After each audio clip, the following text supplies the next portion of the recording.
Good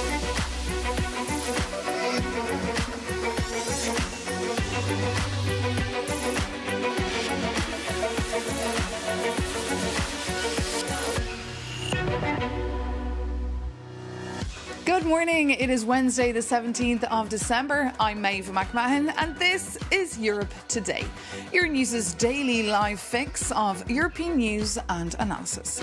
Coming up today, at a meeting in The Hague, 35 countries signed up to an international commission to compensate Ukraine for hundreds of billions of dollars in damage from Russia's ongoing war. This, as Ukraine's President Zelensky says, proposals negotiated with US officials in Berlin this week to end Russia's war in Ukraine could be finalised within days. For more on this, I'm joined here in the studio by our Ukraine correspondent, Sasha Vakalina. Good morning, Sasha. Good morning. So Ukrainians sounding a little bit hopeful, but what have been the reactions from the Kremlin?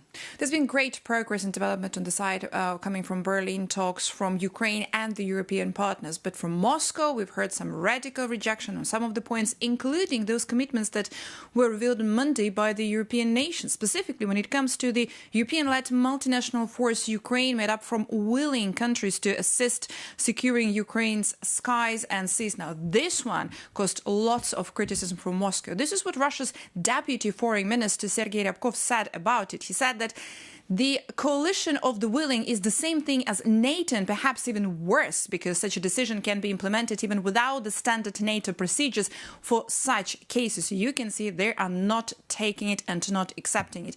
And of course, one of the most important things that's been here from the very beginning of Russia's full-scale invasion against Ukraine is the territories of Ukraine. Russia still wants to have full control of 5 regions, even the territories it never controlled. So it feels like we could be back to square one here because, of course, territorial concessions still the major sticking point, Sasha.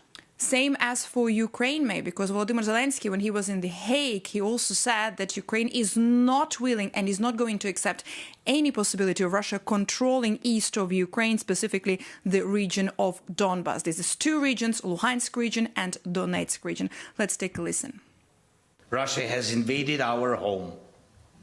It's destroying our cities, our villages, killing Ukrainians, our children, and at the same time demanding that we give up parts of our land they haven't even managed to conquer. According to the latest poll, Maeve, 63% of Ukrainians said that they continue to be willing to endure Russia's war against Ukraine for as long as necessary instead of accepting territorial concessions and practically, giving it up. Indeed. OK, Sasha Vakalina, our Ukraine correspondent, thank you so much for all those details and bringing us up to speed. Well, ending Russia's war in Ukraine is top of the wish list of MEPs gathering this week in Strasbourg. And that's where we can go now, as our Maria Tadeo is standing by for us this morning. Good morning, Maria. Great to see you. Very busy schedule in Strasbourg. What do we need to know? Well, it's a monster day, and it was a monster day yesterday in the European Parliament. It's a monster week of decision-making in Europe, too, with that European Council scheduled for yesterday. In terms of the vote, 3 major topics were debated yesterday. We did see new safeguards for Mercosur. Remember, that is that major trade deal with Latin America, including Brazil. New safeguards were approved, but this is now a deal that depends entirely on the member states. And we should note, in particular, in the hands of the Italian Prime Minister, Giorgia Meloni. Of course, there was also that scrapping on the combustion engine cars by 2035. That was a big win for the German car makers. And then, of course, housing. But let me now turn to the Housing Commissioner, Dan Jorgensen, because we are going to debrief with you live. Yesterday, Commissioner, you're putting now measures forward to make housing more available and more affordable for Europeans. It's a big concern, but what can you really do? This is, for the most part, a national competence. Well, yes, it is true that it is a big concern. We are in a housing crisis and thereby a social crisis. So we've put forward a whole range of different measures that we will introduce in the months and years to come. One is, for instance, short-term rentals. So not that short-term rental as such is a bad idea. They can be good. But some places we've seen how they push the prices up on housing and sometimes even crowd out normal people from their homes. And we need to do something to remedy that. And of course, is there speculation when it comes to both rent and buying houses? There's a generation of Europeans, and you could argue this is a big societal failure, who believe I will never be able to buy a house. It's also the case, actually, unfortunately, that young people are not able to leave their parents' house. So I think the average age is more than 26 now. In some countries, it's more than 30. Sometimes it's because they want to buy a house and they can't. Other times it's because there simply is no renting available. So we need to build more houses. We need to also use the buildings that we have better. So in some cities, even cities where they're experiencing big problems with not having enough houses, there are also a lot of vacant houses and a lot of vacant buildings. So we need to find ways of using these buildings better, renovating them. And we're also telling countries, look at the rules that you have, because maybe you can actually regulate this yourself so that indeed these buildings will be available for housing. And Commissioner, just help us understand, of course, Europe is very complex at times and the situation in every country is different. But is this an issue of speculation in the market? Is this an issue of permits that are not given, a lack of construction stock? What is the issue now in this market? Yeah, well, it's many different things. And one thing certainly is that there's a lot of bureaucracy and red tape that we need to deal with. So permitting needs to be easier. We also need standardization for different types of goods and services in the building industry so that the internal market will start working here also in the construction industry.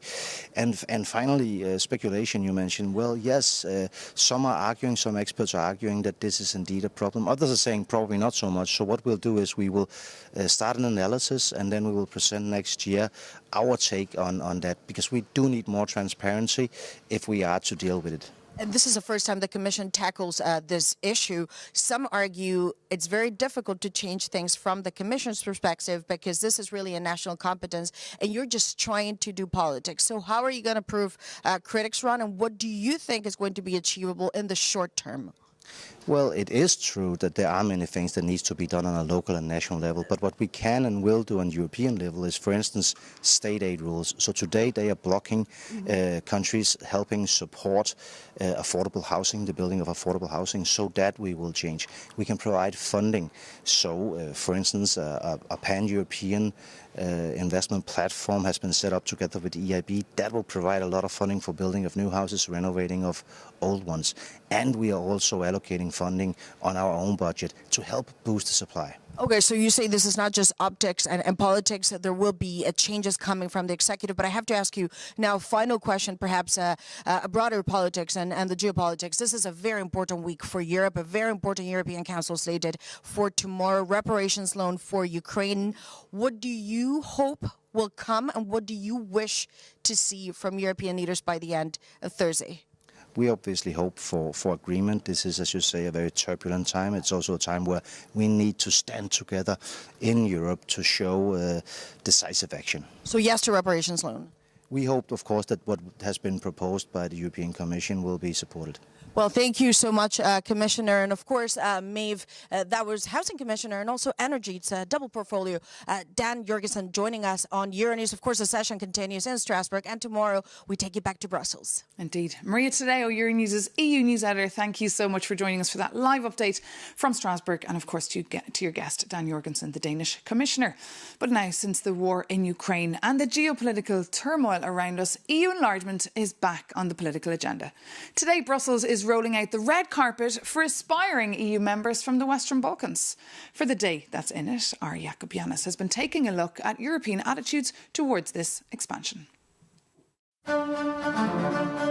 Once there were just 6. Not long ago there were 28. Today, there are 27. These are not lottery numbers. It is the story of our European Union. And that story is set to gain a new chapter. But should it?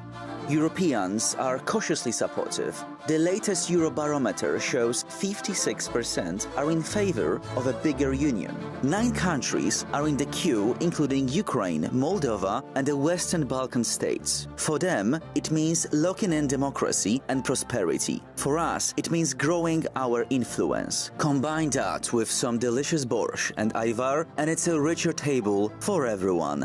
But it's not that simple. EU citizens are concerned, demanding candidates should first tackle corruption and uphold the rule of law. These are critical conditions that cannot be ignored. At the same time, leaving these countries in grey zone risks ceding influence to Russia or China. And while Ukraine is a large nation, most other candidates are small. like Montenegro with its 600,000 people, which can be compared to the size of Antwerp. But as they say, it's not always about size. It's about securing the European family. The question isn't if the EU will grow, but how it will manage it. And you? Would you support it? Do let us know your view. You can write to us at europetoday@euronews.com or reach out to us on social media. But now, coming up, we'll be joined by Vjosa Osmani, the president of Kosovo, elected on a promise to tackle corruption and normalise relations between Kosovo and Serbia. President Osmani has been in power since 2021, and she's in Brussels today for the EU Western Balkans Summit.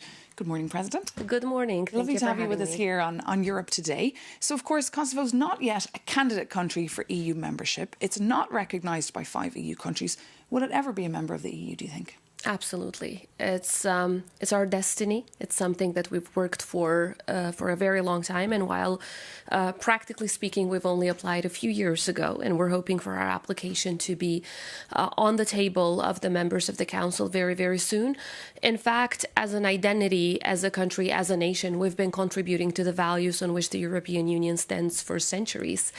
So we strongly believe that while it's a very complex process, if the merit-based criteria is used, Kosovo actually would have been a front runner by now.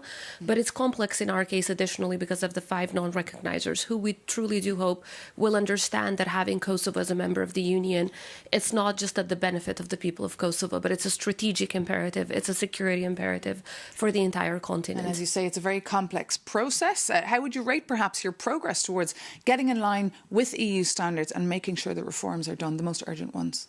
Well, if we look at what the EU says about that progress, Kosovo is right now at a 100% alignment with the common foreign and security policy of the European Union. Every single decision in these areas is completely aligned, whether it's sanctions against Russia or against other adversaries of the Western world and what the EU represents today. In terms of values, Kosovo is also entirely aligned. In terms of rule of law reforms, we are a front runner. And based on international indices such as Gallup International, which was recently published, Kosovo is actually number 1 in Europe in terms of the rule of law index. It's topping all of the European countries, and it's 3rd in the world when it comes to fighting crime and corruption. This has been the top priority of our institutions, and right now, in terms of the corruption perception index, we have the lowest in the region. So these are some of the issues that we worked on hard. In terms of economic reforms, again, according to the European Union reports that we get yearly, we are the best in the region. In terms of administrative reforms, we're the best in the region. Obviously, there are still some things and some homework that we have to complete. But I think if there were no political complications that have nothing to do with reforms, we would have absolutely been the top country in the region so far. Because now, of course, Ukraine is the top, if you like, because, of course, the situation there, it was speedily given candidate status. How does that make Kosovo feel? We do support Ukraine's membership in the European Union. As I said, this is beyond just the internal reforms in a certain country. If we want Europe to be whole, free and at peace, which was the dream of the founders, we need to understand that we need to be given a chance to move forward. And while, of course, we would want Ukraine to complete all of the reforms that are required of the rest of us too, it is a security imperative as well. Look, adversaries such as Russia, China and Iran do not leave any space without having it used. So there's no vacuum. If the European Union, if the transatlantic relationship is not, of course, having its influence in the Western Balkans, someone else will come, not for charity, but because they have strategic interest there. So we need to make sure that whether it's Ukraine or the Western Balkans, again, on a merit-based process, move forward. Okay. That is your destiny, as you say. President Osmani, thank you so much for coming into us today on Europe Today, and all the best for your long, busy day here in Brussels. But that, in fact, does bring this edition of Europe Today to an end. Thank you so much for tuning in. For more on those votes in Strasbourg today or the EU Western Balkans Summit, do visit our website euronews.com for longer reads. And join us again tomorrow morning as the EU Summit gets underway. We'll be joined by the Prime Minister of Luxembourg, Luc Frieden. So don't miss that. See you soon on Euronews.